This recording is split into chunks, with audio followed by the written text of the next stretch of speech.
ये कुछ इस वीडियो में मैं कुछ और प्रॉब्लम्स जो मेरे पास आई हैं वो डिस्कस करने जा रहा हूँ। और इसमें मैं प्रॉपर फॉर्मेट नहीं बना रहा हूँ, सीधा एंट्रीज डिस्कस कर रहा हूँ क्योंकि उसमें बहुत टाइम वेस्ट हो जाता है। तो आप फॉर्मेट में ही करेंगे। Illustration 13 first part. क्वेश्चन में कहा गया है कि bought goods of list price 20,000 from Ram, less 10% trade discount and 2% cash discount and paid 50% amount by cheque. ये एंट्रीज कई बार डिस्कस हो गई है। आज में जो मैंने वीडियो भेजी है उसमें हमने गुड्स परचेज करे हैं, हम चेक से पेमेंट कर रहे हैं तो टू बैंक आ जाएगा। डिस्काउंट हमें अलाउ हो रहा, रिसीव हो रहा है तो डिस्काउंट रिसीव्ड आ जाएगा। और पूरी अमाउंट पेमेंट नहीं कर रहे हैं इसलिए नाम भी आएगा जिससे परचेज कर रहे हैं, सॉरी राम नाम है। अमाउंट दे रखी है 20,000 में से पहले ट्रेड डिस्काउंट माइनस होगा जो कि 20% है। इसका 20% आएगा, 10% होगा 2,000, 20% उसका डबल हो जाएगा 4,000 और ये अमाउंट आ जाएगी परचेज के सामने। अब उसने कहा है कि मैं 50% अमाउंट दूंगा, इसका 50% हुआ 8,000। इस 8,000 की पेमेंट आपको करनी है तो आपको इस पे कैश डिस्काउंट मिलेगा जो कि इसका 2% होगा 160 डिस्काउंट माइनस करके अमाउंट हम पे कर देंगे, इतने का चेक देंगे उसे तो ये अमाउंट बैंक में आ जाएगी और फिर बाकी अमाउंट आप राम बैंक की निकाल लेंगे और नरेशन पूरी कर लेंगे। ये काम आप खुद कर लेंगे। उसके बाद इसी का सेकंड पार्ट पूछा गया है, ज्यादा अंतर लगभग सेम ही क्वेश्चन है। Sold goods to Kamal 30,000 less 25% trade discount 2% cash discount, receive the cheque of 50%। आज चेक मिला है लेकिन ये डिपॉजिट कर दिया गया सेम डे में, इसलिए बैंक अकाउंट डेबिट होगा। अगर नहीं होता तो cheque in hand account debit होता। कैश डिस्काउंट भी है इसलिए डिस्काउंट अलाउड अकाउंट डेबिट होगा, कमल डेबिट होगा टू सेल्स अकाउंट।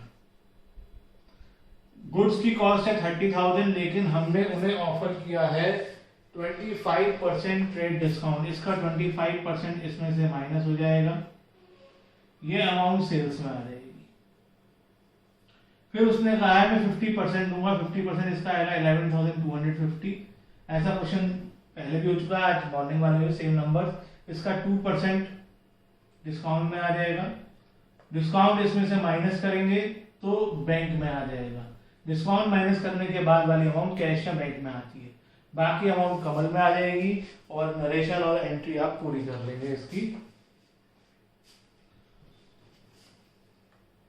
उसके बाद पूछा गया है सिक्स्थ पार्ट इसी क्वेश्चन का। सिक्स्थ क्वेश्चन में पार्ट में कहा है कि चेक ऑफ ब्राउन और डिसऑनर्ड। तो ये फोर्थ पार्ट से रिलेटेड है। हमें फोर्थ पार्ट में ब्राउन से एक चेक मिला था, सॉरी फोर्थ पार्ट में नहीं, थर्ड पार्ट में। ब्राउन थर्ड पार्ट भी नहीं है, हाँ सॉरी, फोर्थ पार्ट में हमें एक ब्राउन से चेक मिला था तो उस फोर्थ ब्राउन के उस चेक, वो चेक डिसऑनर हो गया है तो ब्राउन डेबिट हो जाएगा क्योंकि जब वो चेक मिलता है तो हम कहते हैं कि हमारे डेटर कम हो गए। यदि चेक डिसऑनर हो गया तो मैं बाद में ये पैसे ब्राउन से लूंगा तो हमारे डेटर बढ़ गए। चेक डिसऑनर कैसे होता है? चेक का डिसऑनर होना तब पता चलता है जब वो बैंक में जमा कर दिया गया होता है। तो हमने बैंक डेबिट कर दिया होगा, अब हम बैंक क्रेडिट कर देंगे। आज के क्वेश्चन में और भी आया था ये। और जब चेक हमें मिला था तो हमने 2% डिस्काउंट दिया था, 5% डिस्काउंट दिया था कि भाई हम तुम्हें डिस्काउंट दे रहे हैं और हमने डिस्काउंट अलाउड डेबिट किया था। आप फोर्थ एंट्री करेंगे, पहले फोर्थ एंट्री कर लेना फिर उसके बाद इसे देखना। तो अमाउंट कहां से आएगी? कुछ नहीं करना है। फोर्थ एंट्री में जो बैंक में अमाउंट थी वही अमाउंट यहां बैंक में आ जाएगी और जो डिस्काउंट में अमाउंट थी वही अमाउंट डिस्काउंट में आ जाएगी क्योंकि चेक तो उतने का ही रहेगा जितना फोर्थ पार्ट में था। और जितना डिस्काउंट, अब यहाँ पे डिस्काउंट अलाउड क्यों लिखा? हम उसे डिस्काउंट दे नहीं रहे हैं, उसके जो पैसा मिलने पर हमने उसे डिस्काउंट अलाउ किया था उसे कैंसिल कर रहे हैं। तो क्रेडिट करके उसे हम कैंसिल कर रहे हैं। वो कितना था 100, तो ब्राउन में अमाउंट आ जाएगी 2000, being cheque of Brown dishonoured. तो ये एग्जाम्पल 13 के 3 पार्ट से, कई पार्ट इंटररिलेटेड होते हैं तो वो पूरा करके आएंगे। फिर इलस्ट्रेशन 14 का पार्ट, जो कि इलस्ट्रेशन 14 एग्जाम्पल 14 का जनवरी 8, रिसीव 15,000 फ्रॉम केवल इन फुल सेटलमेंट। हमें रिसीव हो रहा है क्या, कैश। फुल सेटलमेंट का मतलब डिस्काउंट जरूर होगा, discount received account, sorry discount allowed account debit to Keval. अब हमें रिसीव हो रहा है 15,500। अब बाकी दोनों अमाउंट हम तब निकाल सकते हैं जब हमें पता चले कि या तो हमें डिस्काउंट बता दे या हमें ये पता हो कि केवल से कितना लेना है। तो केवल से कितना लेना है, तो ये ऐसा क्वेश्चन मैंने आपको आज भेजा भी है, तो जिसने क्वेश्चन पूछा उसने पहले ही पूछ लिया। तो अगर आप देखें केवल से कितना लेना है, ये आपको पहले तो ओपनिंग में देखो, केवल में लिखा है 6,000 डेटर में, यानी 6,000 केवल से पहले लेने थे। फिर जनवरी 5 को हमने 10,000 के गुड्स और बेचे, तो मुझे केवल से 6,000 पहले से लेने थे, 10,000 का सामान उसने मुझसे और खरीद लिया, तो मुझे केवल से 16,000 रुपीज देने हैं। और वो कितने दे रहा है 15,500, बाकी क्या हो गया डिस्काउंट। इसमें इंपॉर्टेंट चीज ये है कि जो जिसने मुझे भेजा है उसने वो ऊपर वाली केवल की अमाउंट नहीं देखी होगी, केवल से पहले भी 6,000 रुपए लेने थे। नरेशन आप खुद लिख लेंगे। इसी क्वेश्चन की जनवरी 15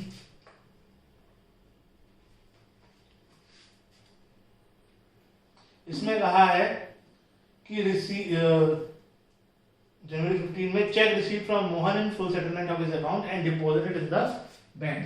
तो बैंक अकाउंट आएगा क्योंकि बैंक में चेक डिपॉजिट हो गया है। डिस्काउंट अलाउड अकाउंट आएगा। अब यहां पे इसलिए एंट्री नहीं आई होगी आपको क्योंकि आपने ये नहीं देखा, आपको एंट्री नहीं मिली होगी कि मोहन से रिलेटेड। बिल्कुल मिलेगी, ओपनिंग जनरल एंट्री में मिलेगी। देखो मोहन लिखा हुआ है 3,000, मोहन से लेने हैं 3,000 और मोहन से जो चेक आया है वो आया है 2950 का, तो बाकी हो जाएगा डिस्काउंट। तो ये नरेशन भी आप इसकी खुद लिख लेंगे। उसके बाद एग्जाम्पल 16 का मई 13 को एग्जाम्पल 16 में मई 13 में कहा है कि receive cheque from Amit 51,000 in full settlement of his account और cheque was deposit in the bank on May 16। जब आपको चेक 13 को मिला और जमा 16 को हुआ तो 13 को आप एंट्री करोगे cheque in hand account debit, और क्योंकि फुल सेटलमेंट है तो डिस्काउंट जरूर होगा, discount allowed account debit to. किससे मिला है चेक, अमित से, क्योंकि चेक 51,000 का है तो चेक इन हैंड में 51,000 आ जाएगा। अब अमित से कितने लेने हैं ये पिछली एंट्रीज से पता चलेगा। तो मई 7 में हमने अमित से जो लेने थे उसने 1,20,000, आप एंट्री करेंगे तो आपको ये अमाउंट मिलेगी। मैं कैलकुलेट कर लेता हूं। अमित से लेने थे हमें 52,000। आप मई 7 की एंट्री करके देख लेना, जितना अमित के सामने आएगा वही अमाउंट यहाँ आ जाएगी और बाकी अमाउंट डिस्काउंट हो जाएगी बीइंग चेक रिसीव्ड। और इसी की एक एंट्री और मई 16 को बनेगी कि ये चेक बैंक में जमा कर दिया गया, bank account debit to cheque in hand account 51,000। कुछ एंट्रीज जो इंटररिलेटेड होती हैं, जब तक आप उसकी पिछली एंट्री करके नहीं देखेंगे आपको वो एंट्री नहीं पता चल पाएगी। तो कई बार जैसे जिसने मुझे भेजा है हो सकता है उसने पिछली एंट्रीज नहीं देखी हो, क्योंकि ये इंटररिलेटेड एंट्रीज हैं। जो नहीं होती इंटररिलेटेड उसमें कोई दिक्कत नहीं आती है, ये एंट्रीज इंटररिलेटेड हैं तो इनमें ये दिक्कत रहती है।